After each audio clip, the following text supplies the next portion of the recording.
बेटा chapter number 3 में हमें क्या क्या पढ़ना है? चैप्टर नंबर 3 में हमें एक टॉपिक पढ़ना है जिसका नाम है बेटा चेंज इन पीएसआर।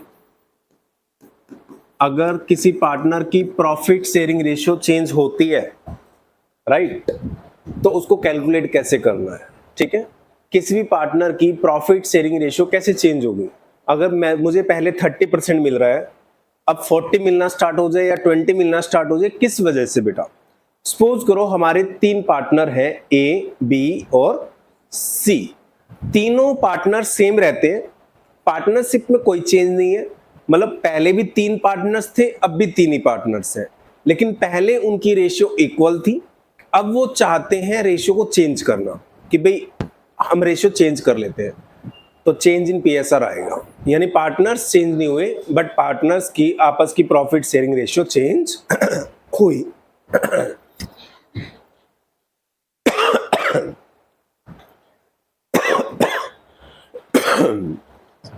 सॉरी बेटा। चेंज इन पीएसआर के बाद दूसरा टॉपिक है admission of A partner, chapter number 4 बेटा। एडमिशन ऑफ ए पार्टनर में क्या होता है? सपोज करो हम 3 पार्टनर्स हैं, एक नया पार्टनर हमारे बिजनेस में आना चाहता है, एडमिशन ऑफ ए पार्टनर। अब जब नया पार्टनर आएगा तो उसको भी तो कुछ प्रॉफिट चाहिए। विदाउट प्रॉफिट कोई भी बिजनेस में पार्टनर नहीं बन सकता बेटा। अगर हमारे बिजनेस में एक नया पार्टनर आएगा तो उसको कुछ ना कुछ हिस्सा देना पड़ेगा, तो कौन देगा? ए, बी, सी, या तो तीनों देंगे, या उनमें से 2 देंगे, या उनमें से कोई तो देगा बेटा। अगेन प्रॉफिट शेयरिंग रेशियो क्या हो जाएगी? चेंज हो जाएगी। उसके बाद एक चैप्टर है रिटायरमेंट ऑफ ए पार्टनर, यानी अपनी मर्जी से अगर कोई पार्टनर छोड़ के चला जाता है, उस केस में वो प्रॉफिट छोड़ के जाएगा। कौन लेगा उस प्रॉफिट को जो छोड़ के जाएगा? या तो ए लेगा, या बी, या फिर सी, या फिर तीनों लेंगे। अगेन पीएसआर क्या हो जाएगी? चेंज हो जाएगी। या फिर उससे आगे एक और चैप्टर है डेथ ऑफ ए पार्टनर, यानी किसी पार्टनर की डेथ हो जाती है तो अगेन वो अपना हिस्सा क्या करेगा? छोड़ के जाएगा। कौन लेगा? उनमें से एक या सारे? अगेन पीएसआर क्या हो जाएगी? चेंज हो जाएगी। तो बेटा चेंज इन पीएसआर पहले क्या होता था अभी तक, इस एडिशन में क्या किया? पहले इस चैप्टर में बेटा क्या था, सारे पीएसआर इसी में डाल दिए थे। एडमिशन, रिटायरमेंट, डेथ, सब पीएसआर चेंज इसमें था। अब इसमें वो वाला टॉपिक सारे अपने अपने चैप्टर्स में डिवाइड कर दिया। इस चैप्टर में आप देख रहे कितने क्वेश्चन है बेटा? पेज नंबर 3.47 पे आना एक बार।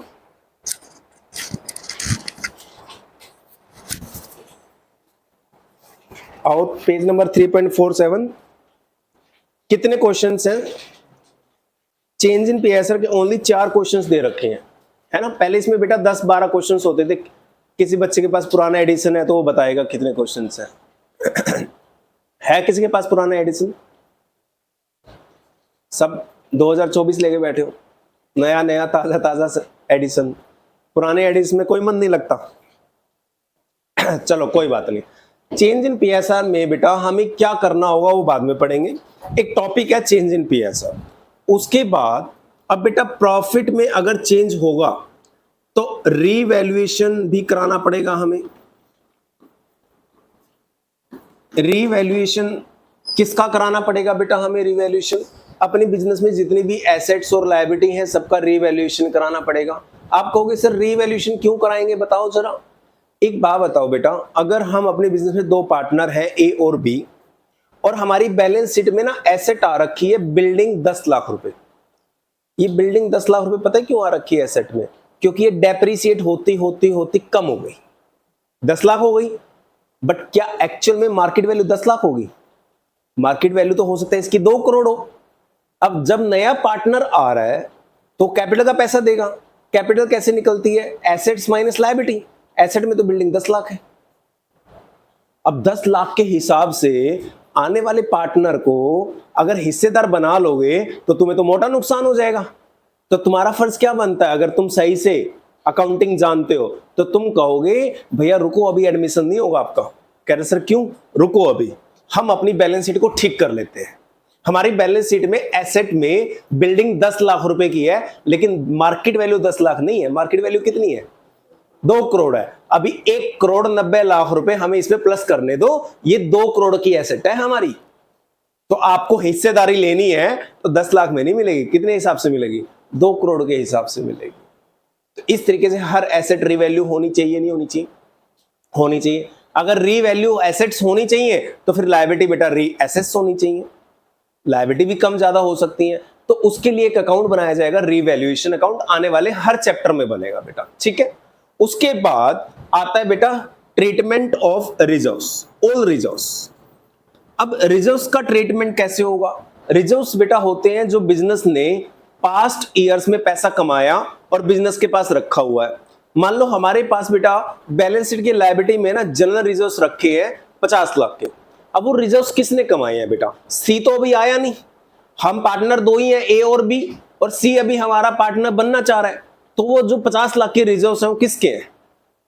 ए और बी के, राइट। तो बताओ सी को हिस्सेदारी मिलनी चाहिए या ए और बी आपस में बांट लें उनको? पहले उनका ट्रीटमेंट ये होना चाहिए, ए और बी को या तो वो अपने बांट ले प्रॉफिट पहले ही, या उनका इफेक्ट डालना चाहिए, सी को उसमें प्रोपोर्शनेट हिस्सा देना चाहिए, या तो फिर ये तरीका हो सकता है। तो रिजर्व्स बेटा वो सारे कमाए गए किसके हैं? पुराने पार्टनर्स के। तो इसका ट्रीटमेंट बेटा कैसे होगा? हाँ सॉरी, नहीं, वो तो अलग है बेटा, ये अलग टॉपिक है, इसका डीड से कोई लेना देना नहीं। अब रिजर्व्स पुराने के ही हैं, आने वाले पार्टनर का रिजर्व्स में हिस्सा नहीं होता बेटा। जो एग्जिस्टिंग बैलेंस शीट के अंदर रिजर्व्स हैं वो पुराने पार्टनर्स के हैं, हम उनको दे देंगे। मैं 2 तरीके से कराऊंगा तुम्हें, वो तरीके क्या है बेटा आज की क्लास में अभी डिस्कस नहीं करना। अभी तो मैं टॉपिक डिस्कस कर रहा हूं कि हमें करना क्या है इस चैप्टर के अंदर, तुम्हें पता तो होना चाहिए ना। तो पहला क्या काम करना है हमें इस चैप्टर में? चेंज इन, पहले मैं 10% लेता था बेटा, आज मैं 8% प्रॉफिट ले रहा हूं, तो मेरा 2% कम हो गया या ज्यादा हो गया? दैट इज सैक्रिफाइस रेशियो, मैंने 2% सैक्रिफाइस कर दिया। अगर पहले आप 10% लेते थे, अब 15% लेना स्टार्ट कर दिया, तो आपने 5% गेन कर लिया। क्या कर लिया? तो इसमें 2 रेशियो होते हैं, एक सैक्रिफाइसिंग रेशियो और एक गेनिंग, मतलब आपका प्रॉफिट बढ़ गया, सैक्रिफाइसिंग मतलब आपका प्रॉफिट कम हो गया। दूसरा बेटा रीवैल्यूएशन एसेट्स और लायबिलिटी के लिए करा जाता है। क्यों किया जाता है? मैंने बिल्डिंग का एग्जांपल देके आपको थोड़ा सा समझाने की कोशिश करी है। तीसरा रिजर्व्स, बैलेंस शीट में जितने भी रिजर्व्स हैं बेटा वो पास्ट ईयर के कमाए गए प्रॉफिट से बनाए गए हैं। पास्ट ईयर का जो भी प्रॉफिट था वो ए एंड बी का है बेटा, सी अभी हमारा पार्टनर नहीं बना, तो उस पे सारा हक किसका है? ओल्ड पार्टनर्स का, पुराने पार्टनर्स का। ठीक है, समझ में आया?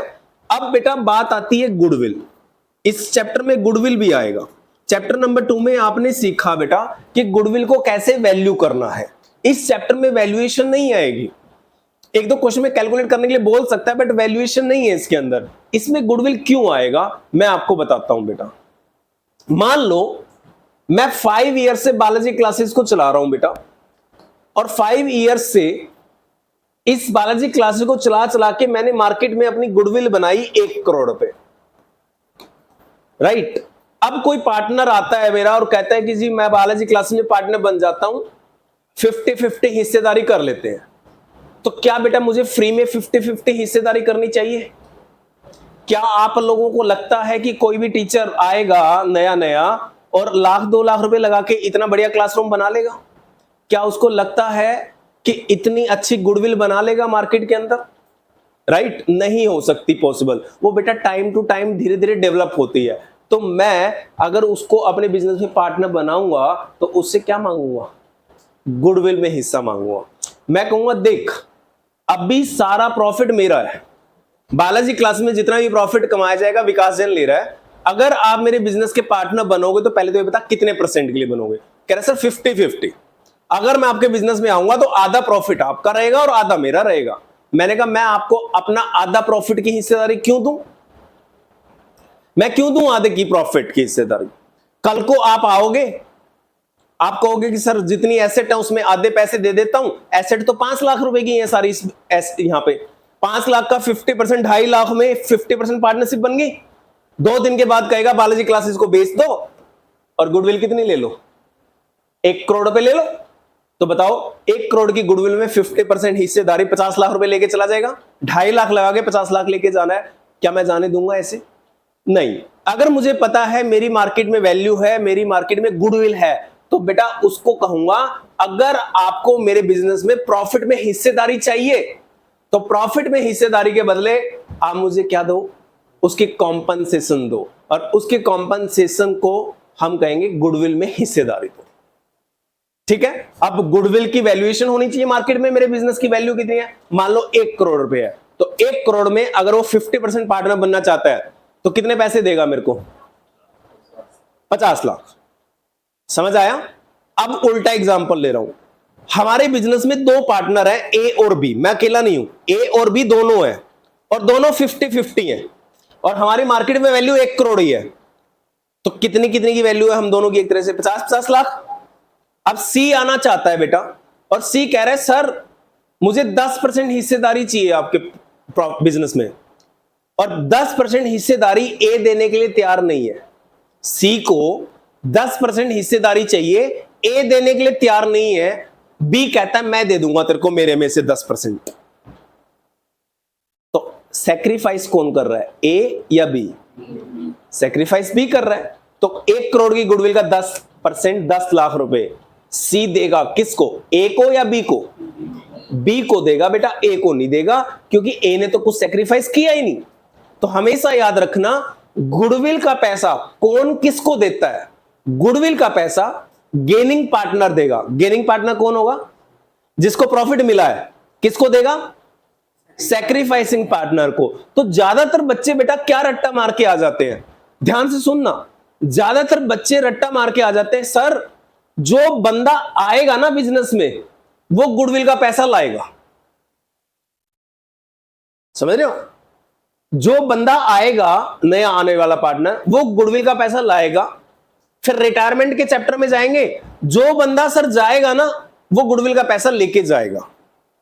बेटा आपको रट्टा लगाने की जरूरत नहीं है। आप हमेशा एक चीज सोचो, अगर आपको प्रॉफिट में हिस्सेदारी मिल रही है तो फ्री में तो मिलेगी नहीं प्रॉफिट में हिस्सेदारी। प्रॉफिट में हिस्सेदारी लेने के लिए आपको कॉम्पनसेट करना पड़ेगा in the form of goodwill, goodwill की फॉर्म में। क्लियर? समझ आया बेटा? अगर आप जा रहे हो तो प्रॉफिट लेके जाओगे या प्रॉफिट छोड़ के जाओगे? नहीं, अगर बिजनेस छोड़ के जा रहे हो, आप रिटायरमेंट हो रही है आपकी, तो आप अपना प्रॉफिट का हिस्सा छोड़ के जा रहे हो या लेके जा रहे हो? प्रॉफिट में हिस्सेदारी तो छोड़ के जा रहे हो ना। मान लो पहले आप 10% प्रॉफिट लेते थे, अब हो ही नहीं बिजनेस में तो लोगे 10% प्रॉफिट, छोड़ के जा रहे हो ना, उसको कोई ना कोई तो लेगा, यानी तुम सैक्रिफाइस पार्टनर हो गए, और जो लेगा उस हिस्सेदारी को कौन हो जाएगा? गेनिंग। तो वो बंदा तुम्हें बेटा क्या देगा? गुडविल देगा बेटा।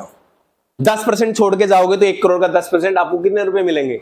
10 लाख रुपए मिलेंगे। किस चीज के मिलेंगे? अपना हिस्सा छोड़ने के। क्लियर हुआ?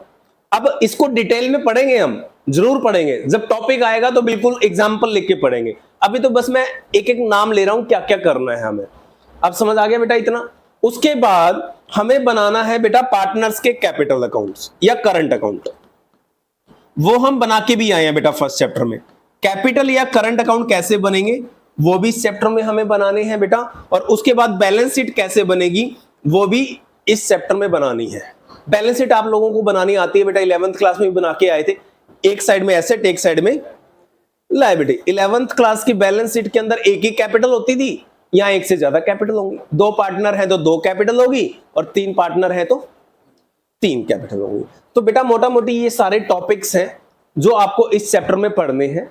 इस चैप्टर में पहले बहुत कुछ होता था, इसमें से थोड़ा कट करके अगले चैप्टरों में शिफ्ट कर दिया गया होगा। तो इस चैप्टर में ओनली इस चैप्टर से रिलेटेड थोड़ा सा है, लेकिन मैक्सिमम गुडविल, रिजर्व्स, रिवैल्यूएशन ये सारे टॉपिक वही हैं जो आने वाले चैप्टरों में आपको दोबारा करने हैं। ये भी आएंगे आने वाले चैप्टर में, ये भी आएगा, ये भी आएगा, ये भी आएगा, ये भी आएगा, ये भी आएगा। सारे टॉपिक दोबारा रिपीट होने हैं हर चैप्टर के अंदर। इसलिए मैंने आपको बोला भी था स्टार्टिंग में बेटा, 3rd चैप्टर करने का मतलब 4th, 5th, 6th अपने आप हो जाए, उसमें आपके एफर्ट थोड़े से कम हो जाएंगे। क्लियर? अब इसके बाद पहला टॉपिक है change in profit sharing ratio. कैसे निकाला जाएगा चेंज? बड़ा आसान है। आपकी बुक का बेटा पहला क्वेश्चन एक बार पढ़ोगे आप लोग?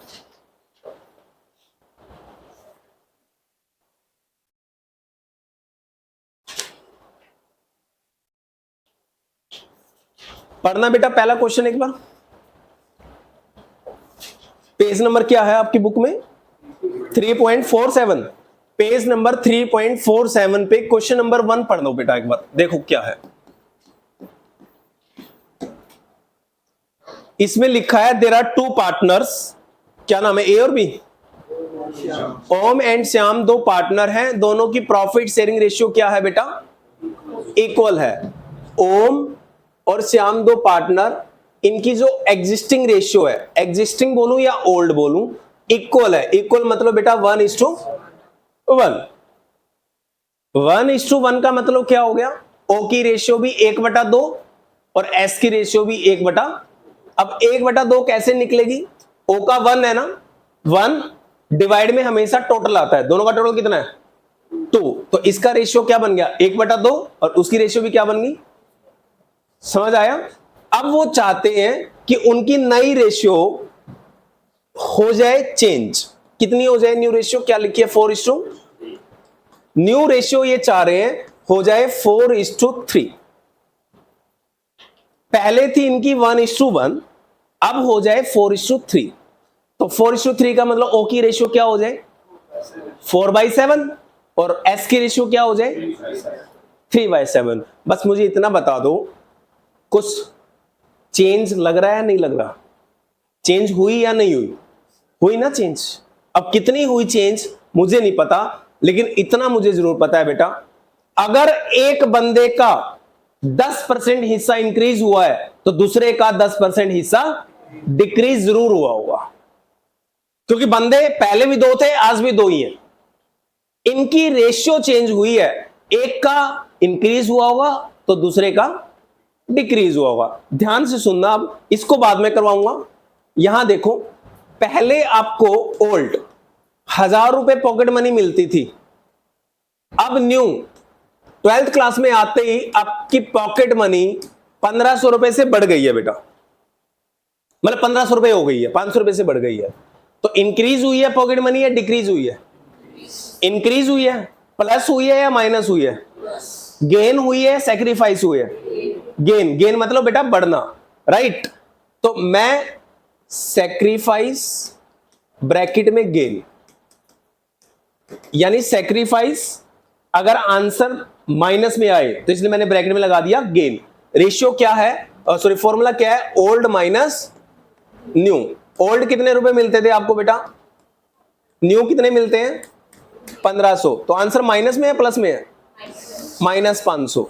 यहां देखना बेटा, माइनस का मतलब क्या है? गेन।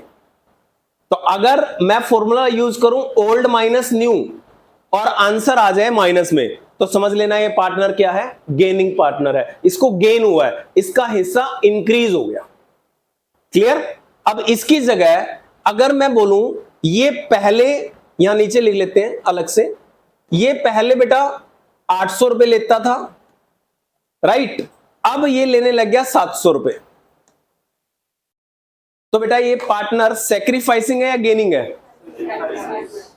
फॉर्मूला यही लगाते हैं, old minus new, 800 minus 700। Answer plus में है माइनस में है? प्लस में। प्लस का मतलब क्या लिखा मैंने? सैक्रिफाइस। यानी अगर फॉर्मूला बेटा ओल्ड माइनस न्यू लगाओगे और आंसर प्लस में ही रहे, इट मींस उसने सैक्रिफाइस किया है। और आंसर अगर आ जाए माइनस में तो समझ जाना क्या किया है? गेन किया है। फॉर्मूला एक ही याद रखना, ओल्ड माइनस न्यू। ठीक है, उससे हमें याद रहेगा ओल्ड माइनस न्यू, प्लस में रहेगा तो सैक्रिफाइस और माइनस में आंसर आ जाए तो क्या किया है? गेन। अब बड़ा आसान है बेटा, इसका कर करके देख लेते हैं। बताओ ओल्ड कितना था ओ का?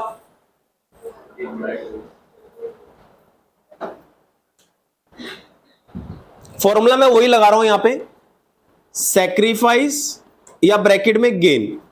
फॉर्मूला है बेटा ओल्ड माइनस न्यू। कितना है ओ का ओल्ड बेटा? और न्यू कितना है ओ का? 4/7। 1/2 और नीचे इसका 4 आ गया। 4/7 क्यों यूज किया? क्योंकि टोटल कितना है? 7। तो 4/7 बेटा 1/2 में से 4/7 माइनस करना है। आप एलसीएम ले लो। कितना एलसीएम लेंगे? 14। 14 को 2 से डिवाइड करोगे कितना आएगा? 7 को ऊपर मल्टीप्लाई करोगे कितना आएगा? 7, राइट? हाँ बेटा देखो, मैथमेटिक्स वाले बच्चे तो हंसेंगे ना, कह रहे कि सब कैसी बातें कर रहे हैं, ये सिखाने की चीजें थोड़ी है बेटा, मेरे लिए सीखने की चीज है, क्योंकि मैं नॉन मैथमेटिकल स्टूडेंट हूँ, मैथ्स नहीं आती मेरे को, ठीक है। तो मेरे जैसे और भी बच्चे बैठे होंगे, तो सबको सिखाना मेरे लिए जरूरी है। तो 14 को 7 से डिवाइड करोगे कितना आएगा 2, 2 को ऊपर मल्टीप्लाई करोगे 4 है बेटा, कितना आएगा 8। अब 7 में से 8 माइनस करो, क्या है माइनस आ गया ना, तो 1 बाई कितना आएगा 14, और आंसर क्या है माइनस में। माइनस का मतलब यहां देखो क्या है, सैक्रिफाइस या गेन, तो ये बंदा तो गेन है, यानी वो जो पार्टनर है वो गेनिंग पार्टनर है। कौन है वो, गेनिंग पार्टनर है, और उसने कितना हिस्सा गेन किया है 1/14। अब दूसरे बंदे का भी देख लेते हैं हिस्सा।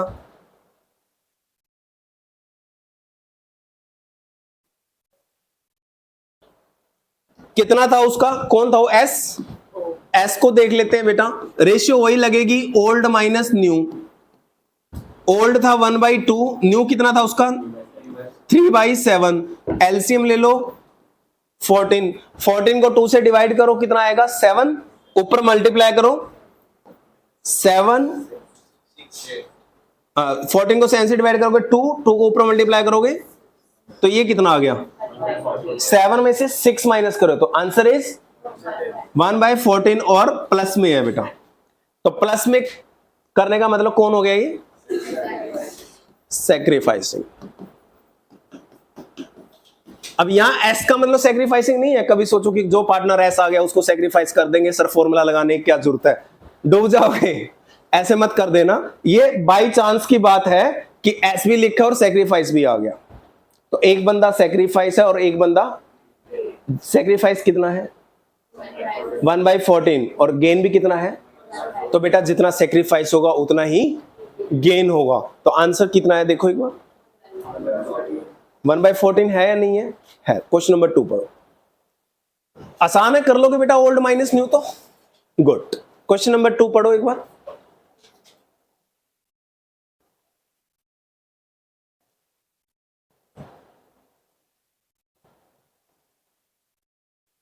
इसमें क्या है, ओल्ड और न्यू दोनों दे रखे हैं, सेम या कुछ अलग है, एक बार दिखाना देख लेते हैं बेटा। क्वेश्चन नंबर 2 में 3 पार्टनर हैं बेटा, और तीनों की रेशियो पुरानी दे रखी है 5:3:2।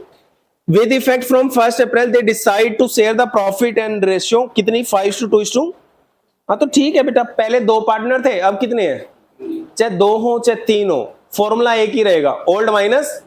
इस क्वेश्चन में ओल्ड माइनस न्यू 2 पार्टनर के लिए किया है, इसमें कितनी बार कर लेंगे, कर लो, old minus new, old minus new, old minus new.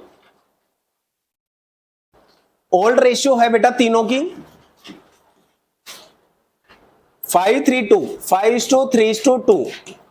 New ratio है तीनों की 5:2:3। ठीक है, ए एल पी, ये ए है, ये एल है, ये पी है, 3 पार्टनर है, तीनों की ओल्ड और न्यू दे रखी है बेटा, ये लो कर लो बेटा। तीनों के लिए मैं पहले ए के लिए कर रहा हूं, ओल्ड माइनस न्यू। ए का ओल्ड था 5/10, ए के नीचे 5 है, तीनों का टोटल 10 है, माइनस न्यू कितना है 5 है, टोटल 10 है, 5/10। 5/10 में से 5/10 निकालोगे तो अंडा, यानी ना इसने सैक्रिफाइस किया और ना इसने गेन किया। बी, बी का अगेन बेटा ओल्ड माइनस न्यू करो, ओल्ड माइनस न्यू। बी का, सॉरी बी नहीं है, एल है, एल 3/5, 3/10, 3/10 माइनस 2/10। एलसीएम ले लो, 10 ही ले लो, दोनों से डिवाइड हो जाएगा, तो 3 - 2, 1/10 प्लस में आया बेटा, प्लस का मतलब क्या होगा ये सैक्रिफाइस। अब तीसरा गेन होगा पक्का, फिर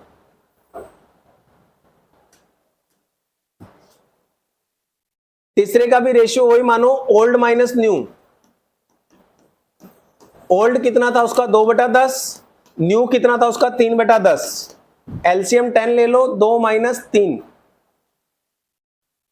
2 - 3, तो माइनस में आंसर आ गया बेटा 1/10, ही इज गेनिंग। ठीक है बेटा, तो एक बंदा 0 था, यानी ना उसने लिया ना उसने दिया, बीच वाला बंदा बेटा सेक्रीफाइस है और लास्ट वाला बंदा गेनिंग है। आंसर चेक कर लो, यही है, आसान है, टफ तो नहीं लग रहा। तीसरा क्वेश्चन, इसमें बेटा केसेस दे रखे होंगे शायद, अच्छा तीसरे में नहीं है, तीसरा क्वेश्चन पढ़ो पहले, फिर पढ़ो पढ़ो।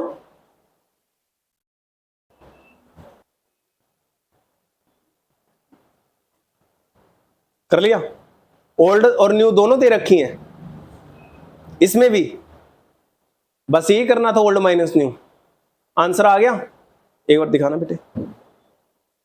क्वेश्चन नंबर 3 में बेटा 3 partner X Y Z ratio 5:3:2, अब वो कह रहे हैं इक्वल होंगे। इक्वल मतलब 1:1:1। अगर आप कहते हो 1:1:1 तो तीनों की रेशियो क्या होगी, 1/1/3। बेटा तीनों का टोटल 3 है ना, तो तीनों की रेशियो 1/3 1/3 1/3। दिस इज न्यू और ओल्ड दे रखी है बेटा, ओल्ड में से न्यू माइनस करो, तीनों में कितने पार्टनर गेन सेक्रीफाइस है, वाई और जेड गेन है और एक्स सेक्रीफाइस है।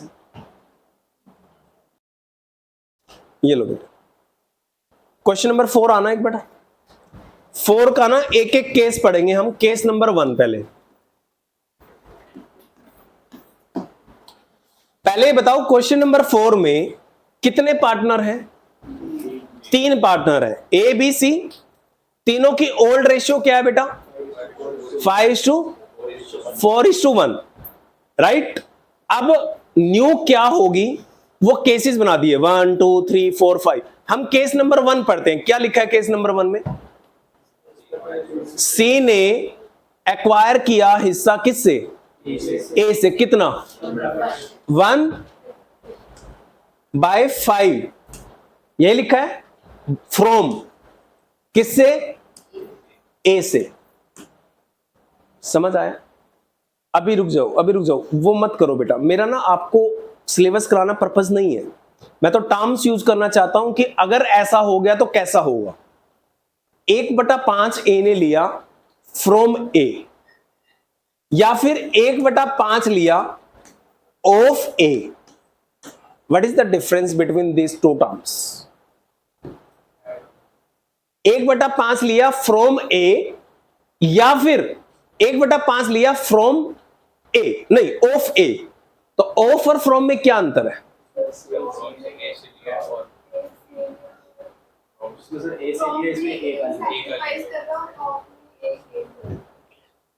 इसने गेन किया, ऑफ मतलब गेन हो गया। फ्रॉम की हिंदी क्या है, से। हाँ, जिसको हिंदी आती है वही बताएंगे, अंग्रेज थोड़ी बताएंगे। ऑफ का मतलब क्या है, का। 1/5 ए से लिया है, यही हिंदी बनती है ना, तो इसका मतलब दिस इज कैलकुलेटेड वैल्यू कि ए से कितना लिया है। समझ गए, 1/5 ए का लिया है, यानी ए का हिस्सा कितना है उसका 1/5 लिया है। मान लो बेटा ये 20 रुपए ले रहा है ऑलरेडी ए, तो 1/5 ऑफ 20, ऑफ 20 का मतलब 20 रुपए का 1/5, यानी 1/5 लिया नहीं है, जितना इसके पास हिस्सा है ना उसका 1/5 लिया है। आपको कैलकुलेट करना पड़ेगा, समझ गए। अब इनको दोनों को एक्सप्लेन करता हूं। इधर मेरे पास, विकास के पास बेटा 100 रुपए है, आप कहते हो 10 रुपीज फ्रॉम विकास, इसका मतलब कैलकुलेटेड वैल्यू है कि आपने विकास से 10 रुपए, आपको कैलकुलेट नहीं करना कितने लिए, कैलकुलेटेड वैल्यू है कि 10 रुपए लिए हैं। अब 1/10 ऑफ विकास, विकास का 1/10 लिया है। अब विकास का कितना, विकास के पास है कितना पहले से, कितना है विकास के पहले, 100 रुपए, 100 रुपए ऑफ 1/10, विकास का 1/10 लिया था, विकास के पास तो 100 रुपए है, 100 का 1/10 कितना होता है, 100 का 1/10 10 रुपए। कैसे निकाला बेटा आपने 100 का 1/10 10 रुपए कैसे निकाला, कैसे निकाला बताओ ना, ऐसे नहीं मत बोलो, जो उसके पास है का मतलब मल्टीप्लाई 1/10, तभी तो 10 रुपए आया, समझ आया। अब इधर आओ बेटा, ए के पास तुम्हारे क्वेश्चन में कितना है, अगर फ्रॉम की जगह ऑफ होता तो ए के पास कितना है बेटा हिस्सा, पहले से देख लो बेटा, दे रखी है पुरानी रेशियो 5/10, ए के पास 5/10 ऑलरेडी है, यानी ए के पास बेटा 5/10 ऑलरेडी है, अगर तो ऑफ का मतलब का, और का मतलब मल्टीप्लाई 1/5, तो यानी कितना लेता वो, फिर मल्टीप्लाई में ऊपर के ऊपर कर लो, नीचे के नीचे कर लो, कितना हो गया 5/50,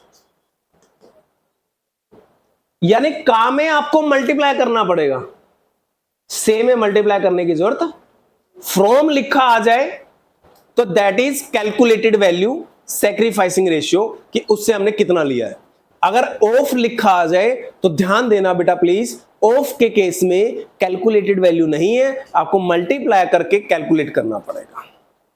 दोनों चीज का ध्यान रखना, ये एक छोटा सा वर्ड पूरे क्वेश्चन पे कांटा लगवा देता है, हालांकि इस क्वेश्चन में है नहीं बट पुरानी बुक में था, तो कहीं ना कहीं अगर यहां से हट गया तो अगले चैप्टर में डाल दिया होगा, तो टकराना तो है ही आपको, या इस चैप्टर में टकरो या अगले चैप्टर में टकरो, तो पहले ही हम क्लियर करके चले ऑफ और फ्रॉम दोनों में अंतर क्या है।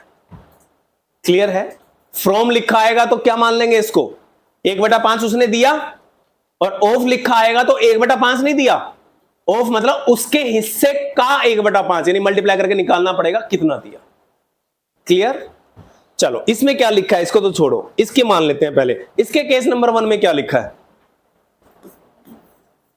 फ्रॉम किसने लिया है बेटा, सी ने कितना लिया है 1/5 लिया है या दिया है, सी ने लिया है, उसका हिस्सा बढ़ेगा या कम होगा, तो यानी सी का ओल्ड प्लस गेन जितना उसने लिया है, सी का ओल्ड कितना था 1/10, कितना ले लिया इसने 1/5 ले लिया, तो कितना हो गया इसका बढ़ के,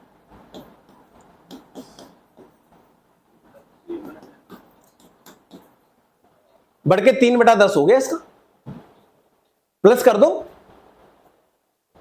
अब ए का देख लेते हैं, ए का कितना था पहले बेटा, ए का पहले 5/10 था, उसने भी लिया है या उसने तो दिया है, देने से उसका हिस्सा कम हो जाएगा या बढ़ जाएगा, कम, तो ओल्ड माइनस सेक्रीफाइस, उसने सेक्रीफाइस किया बेटा, 5/10 था और 1/5 उसने दे दिया, तो कितना रह गया उसके पास, 3/10 रह गया उसके पास भी, सिंपल,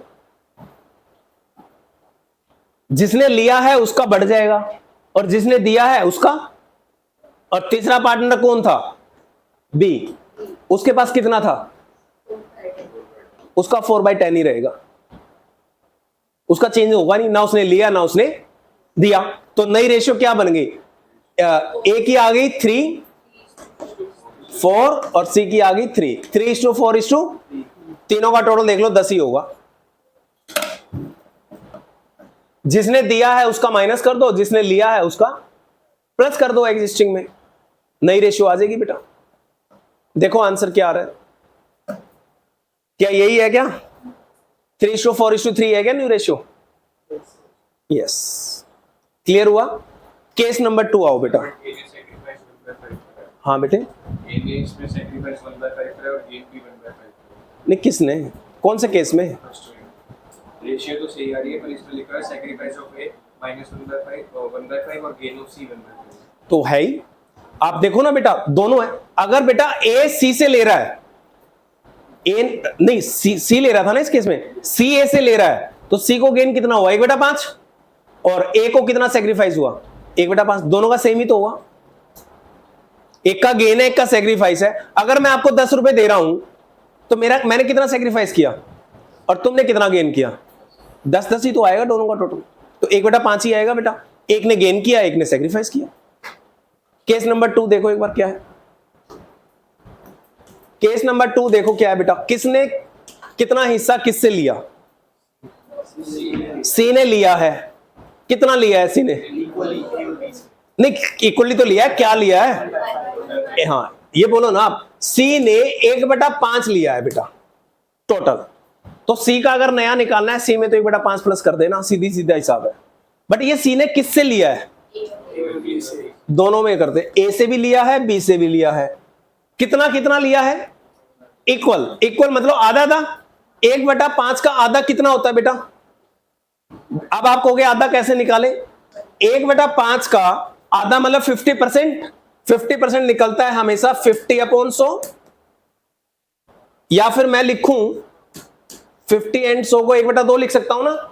तो इसका आधा निकालना है 1/5 का, तो क्या कर दूं? 50/100 लिखने की बजाय 1/2 से मल्टीप्लाई कर दूं, तो कितना हो गया? 1/10। तो ए से कितना लिया है? 1/10। बी से कितना लिया है? 1/10। तो ए से भी 1/10 माइनस कर देना, बी से भी 1/10 माइनस कर देना। दोनों का बेटा सेक्रीफाइस, सॉरी नया रेशियो आ जाएगा। और सी का कैसे आएगा? उसमें 1/5 प्लस कर देना। सिंपल, आसान है। सी ने 1/5 लिया है बेटा, तो सी के पुराने में 1/5 प्लस कर दो, उसका तो नया आ जाएगा। क्वेश्चन कह रहा है आधा आधा लिया है दोनों से, तो आधा आधा माइनस कर दो दोनों में। आधा निकालने का तरीका बड़ा आसान है, इंटू 1/2। क्लियर?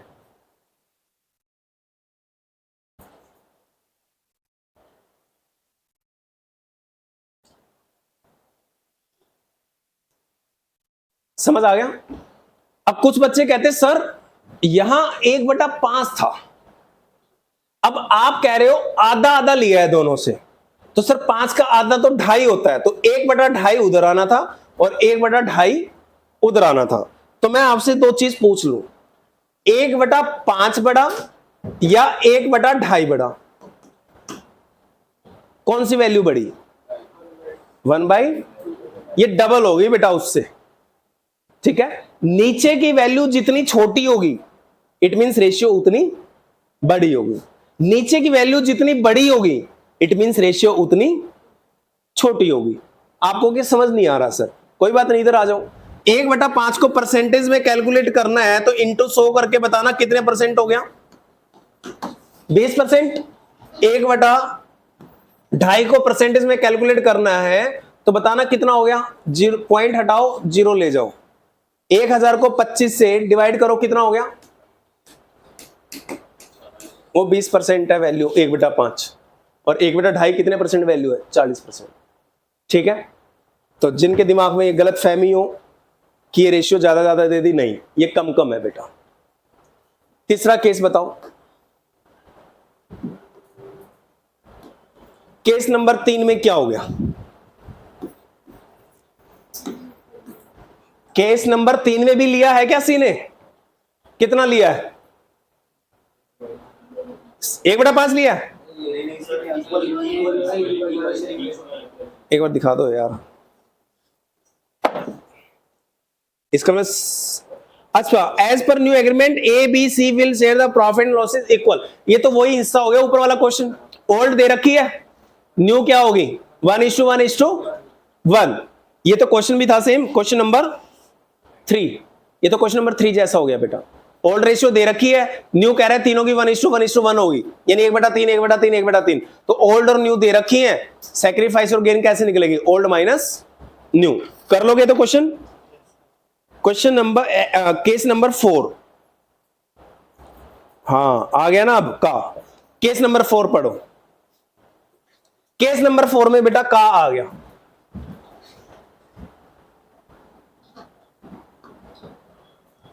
केस नंबर 4 क्या लिखा है? किसने एक्वायर किया है? सी कितना, गेट 1/10 फ्रॉम या ऑफ, ऑफ किसका का, ए का, यानी ए के शेयर का 1/10 सी ले रहा है, ठीक है। 1/10 तो 1/10 ही रहेगा, ऑफ को हम मल्टीप्लाई कहते हैं, ए का हिस्सा है कितना ऑलरेडी 5/10, यानी सी ए से कितना लेगा 5/100, या इसको तोड़ दो तो कितना कहेंगे 1/20। सी ए से 1/10 नहीं लेगा, सी ए से 1/20 लेगा बेटा, क्योंकि ऑफ था। ऑफ का मतलब मल्टीप्लाई, किससे मल्टीप्लाई, ए के हिस्से से। ए का एग्जिस्टिंग हिस्सा 5/10 था, तो 5/10 इंटू 1/10, तो वो 1/20 लेगा बेटा। ऐसी बी से कितना लेगा ये 1/2, ठीक है।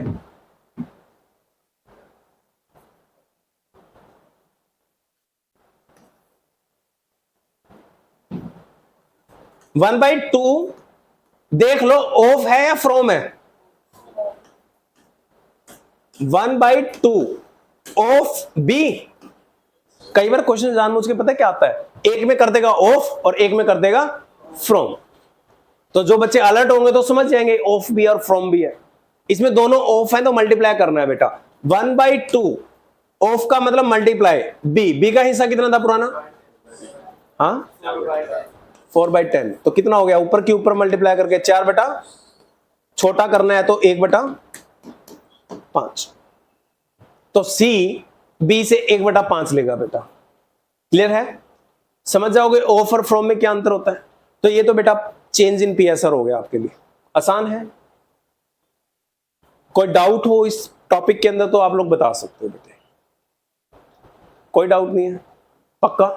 अब देखो, अगर आप चाहते हो कि ये चैप्टर हमें दोबारा ना करना पड़े, इस चैप्टर के क्वेश्चंस की हमें प्रैक्टिस दोबारा ना करनी पड़े, ये सबसे सिंपलेस्ट चैप्टर है बेटा, इसमें कुछ नहीं है, बहुत आसान है। जितना टफ चैप्टर नंबर 1 था ना, उसका बेटा ये 20% है, टफ नहीं है। बट अगर आप लोग चाहो तो कुछ भी कर सकते हो, आप लोग चाहो तो इस चैप्टर को टफ बना सकते हो, है नहीं टफ, बट तुमसे बड़ी ताकत आज तक दुनिया में पैदा नहीं हुई, राइट। हाँ, अगर तुम चाहो तो बना सकते हो टफ, तो अब तुम्हारे ऊपर है कि हमें इसको टफ बनाना है या ये सीधा सीधा है, इसको सीधा सीधा रखना है, ठीक है। तो वो कैसे होगा, अब मैंने मान लो 4 क्वेश्चंस आपको कराए, तो बेटा कोशिश करो घर जाके ये चारों क्वेश्चन अपने आप करने की, चाहे आपको आते हैं, चाहे क्वेश्चन देखने से आपको लगता है यार ये क्वेश्चन बताओ, बिल्कुल ना करें इसको, तो ऐसा लगता है चाहे, लेकिन करो उसको बेटा, आता है तब भी करो, क्योंकि जो क्वेश्चन आता है ना वो ही हमें आगे जाके परेशान करता है, राइट। मुझे इस चैप्टर के क्वेश्चन बेटा दोबारा रिपीट ना कराने पड़े, जैसे हमने क्वेश्चन चैप्टर नंबर 1 में किया। चैप्टर नंबर 1 मेरा 6 क्लास में खत्म होना था, मैंने 10 क्लास में खत्म किया, ठीक है। और तुम्हारे अकॉर्डिंगली चलो तो और 10 क्लास लगा लूं, हाँ पेट तब भी नहीं भरेगा हमारा। तो कहने का मतलब है बेटा, इस चैप्टर को हमें इतना टाइम ना देना पड़े, इस चैप्टर को हम बहुत आराम से मैक्सिमम 5 या 6 क्लास में खत्म कर सकते हैं।